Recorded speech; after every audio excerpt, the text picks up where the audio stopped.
Hermanos, bienvenidos otra vez aquí a En Busca de la Verdad Bíblica, un podcast dedicado a las verdades bíblicas. Hermanos, hoy este día vamos a seguir con nuestro estudio tocante el libro de Éxodo.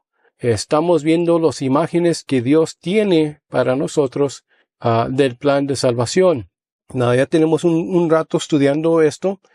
Y hoy este día, hermanos, quiero hablar tocante, hermanos, algo que en verdaderamente es triste, pero es necesario. Y quiero hablar tocante perdidos en el desierto, perdidos en el desierto. ¿Se recuerdan, hermanos, cuando Dios sacó a Israel de Egipto?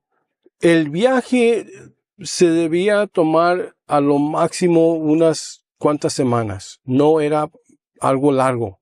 Por su rebeldía e incredulidad, todo eso, hermanos, rebelión, tuvieron en su viaje 40 años en el desierto. 40 años. Difícil. Pero, hermanos, hoy en día también hay muchos cristianos. No estoy diciendo que no son salvos. Estoy diciendo, hermanos, que hay muchos cristianos que todavía están en el desierto. Están perdidos en el desierto. El desierto, hermanos, de su incredulidad, su rebelión, el desierto, hermanos, de su desconfianza. Y vamos a hablar un poco de eso hoy este día. Si tienen sus Biblias, vamos al libro de Éxodo capítulo 14. Ya sé que ya hemos estudiado este capítulo, pero quiero retrasarme un poquito porque quiero hablar tocante esto, ser perdido o estar perdidos en el desierto. En el libro de Éxodo capítulo 14, les voy a pedir que lo lean todo. Por tiempo, nomás voy a leer 4 versículos.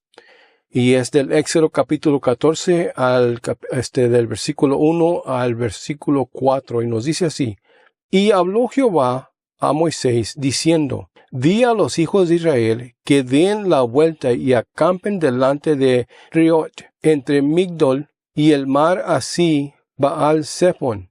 Delante de él acamparéis junto al mar.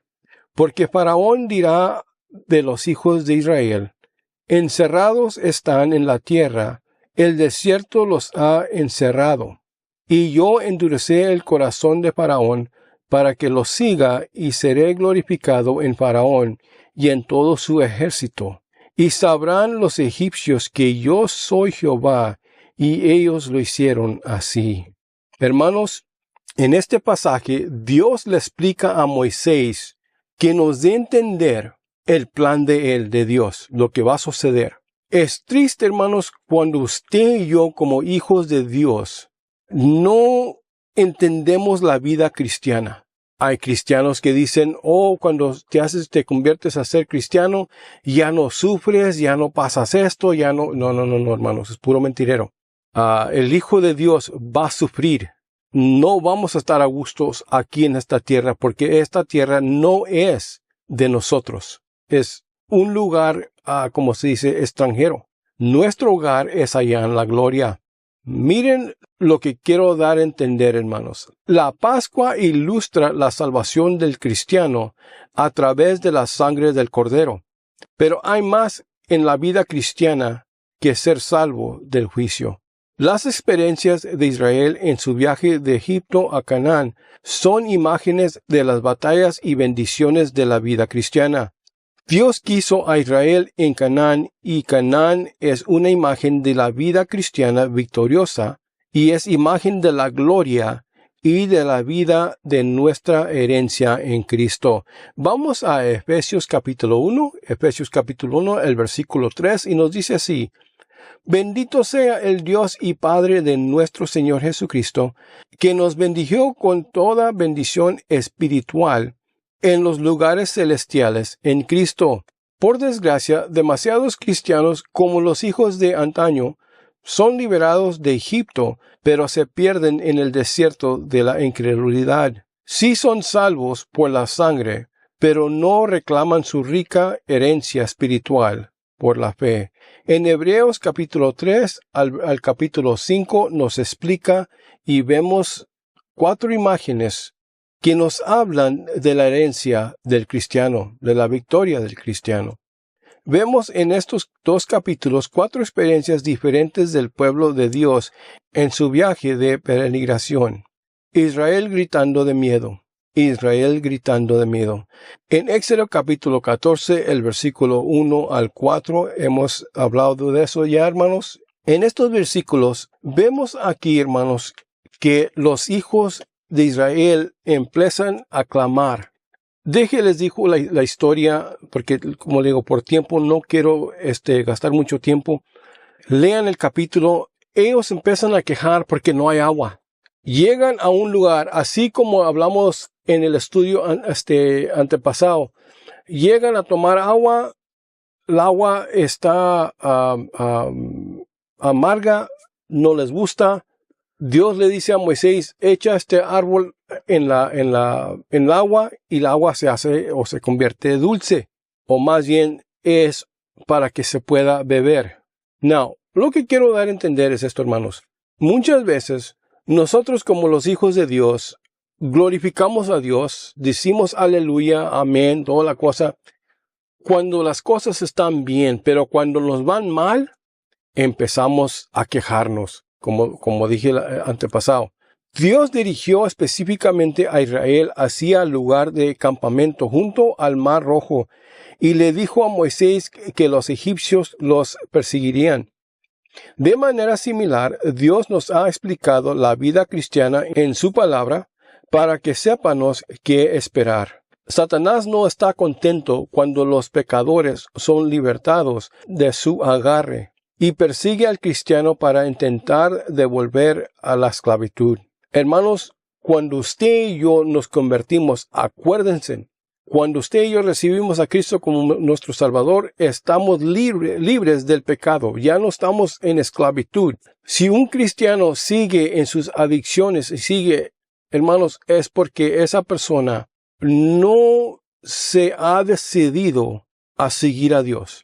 Oigan lo que voy a decir, hay luchas, no voy a decir que no estoy diciendo que es fácil, ya recibí a Cristo, ya no tengo hábitos, nada, no estoy diciendo eso, hermanos, no estoy diciendo, van a haber luchas, usted va a tener que luchar para su libertad, pero usted ya lleva la gracia de Dios que le da la victoria. La cosa es, ¿quiero victoria o quiero seguir en mi pecado? Lo que quiero dar a entender es esto, hermanos. Usted cuando se ha hecho libre, Satanás, acuérdense lo que él va a querer hacer con usted. No les puede quitar la salvación, pero los puede mantener en el cautiverio. Los puede tener esclavizados a su pecado. Tenemos que cuidarnos con eso, hermanos. A los nuevos cristianos en particular, hay que evitar que su adversario se acerque.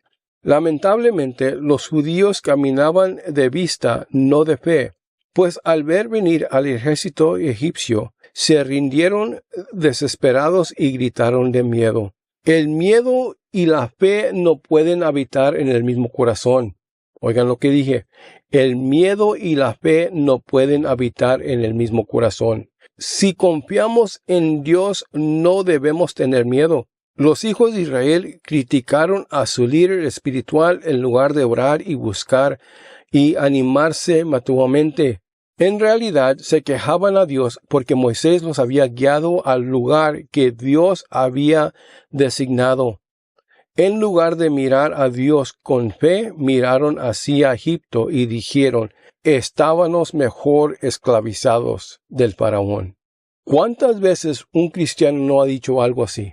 Estaban las cosas mejor antes de ser salvo. Me estaba yendo mejor antes de que me convertí, antes de que vine a Jesús. Estábamos mejor esclavizados del faraón. ¿Qué malos recuerdos tenían? Dios había golpeado a Egipto con sus juicios y entregado a Israel con gran poder. Pero ellos no creían que Él pudiera llevarlos al cabo. Sin duda, la multitud mixta que les acompañaba, esto lo leemos en el libro de Éxodo capítulo 12 y el versículo 38, lideró este coro de quejas tal como liderarían años después. En Éxodo capítulo 12, el versículo 38 nos dice así: también subió con ellos grandes multitud de toda clase de gente, y ovejas y muchísimo ganado. En Números capítulo 11, el versículo 4 nos dice así: y la gente extranjera que se mezcló con ellos tuvo un vivo deseo, y los hijos de Israel también volvieron a llorar y dijeron: ¿quién nos daría a comer carne? La multitud mixta representa a las personas no convertidas, más bien las personas que no son salvas y mundanas entre los hijos de Dios, ahí en la iglesia, hermanos. Hermanos, recuérdense que no todo lo que entra por la puerta de la iglesia es de Dios. Hay gente, hermanos, que viene con malas intenciones, hay gente que viene, hermanos, con deseos malos en cual quieren causar problemas. Así como Dios tiene su gente en la iglesia, así Satanás envía a su pueblo a venir a traer problemas a los hijos de Dios. Israel caminando en la fe. Israel caminando en la fe. Vamos a Éxodo capítulo 14, el versículo 13 al 16. El versículo 13 al 16 nos dice así: y Moisés dijo al pueblo: no teméis, estar firmes y ver la salvación que Jehová hará hoy con vosotros, porque los egipcios que hoy habéis visto, nunca más para siempre los veréis. Jehová peleará por vosotros y vosotros estaréis tranquilos. Entonces Jehová dijo a Moisés: ¿por qué clamas a mí? Di a los hijos de Israel que marchen. Y tú alza tu vara y extiende tu mano sobre el mar, y divídelo, y entren los hijos de Israel por en medio del mar en seco. Y Moisés sabía que el camino de la victoria era confiar en el Señor. En Hebreos capítulo 11 y el versículo 29 nos dice así: por la fe pasaron el mar rojo como por tierra seca, y intentando los egipcios hacer lo mismo, fueron ahogados. Es importante que nos quedemos quietos antes de avanzar. Fíjate en estos 3 mandamientos. No teméis, porque Dios está a tu lado. Quédate quieto, porque no puedes ganar esta batalla con tu propia fuerza. Mira la salvación del Señor, porque Él luchará por ti. Es importante que nos quedemos quietos antes de avanzar, porque a menos que estamos de pie por la fe, nunca podremos caminar por fe. Moisés levantó su vara y Dios comenzó a obrar. Dios protegió a su pueblo, entreponiéndose entre Israel y los ejércitos egipcios. Las obras del Señor son oscuridad para el mundo, pero luz para el pueblo de Dios. Dios mantuvo al ejército a distancia toda esa noche. Entonces Dios abrió el camino enviando un viento fuerte. Sin duda los judíos se asustaron al oír el viento, pero el mismo viento que les asustó fue el medio de su salvación. Toda la nación caminó por el mar rojo en tierra firme. Sin embargo, el mismo mar que fue la salvación para Israel fue condena para Egipto, pues Dios usó las aguas para ahogar a los egipcios y separar a Israel de Egipto para siempre. El faraón cosechó lo que había sembrado, pues había ahogado a los niños judíos y ahora su propio ejército estaba ahogado. Debemos comprender al significado espiritual de este acontecimiento. Primera de Corintios capítulo 10, el versículo 1 al 2 nos dice así: porque no quiero, hermanos, que ignores que nuestros padres todos estuvieron bajo la nube, y todos pasaron al mar, y todos en Moisés fueron bautizados en la nube y en el mar. El cruce del mar rojo es un tipo de unión del creyente con Cristo en la muerte de la vida antigua y la resurrección en una vida completamente nueva.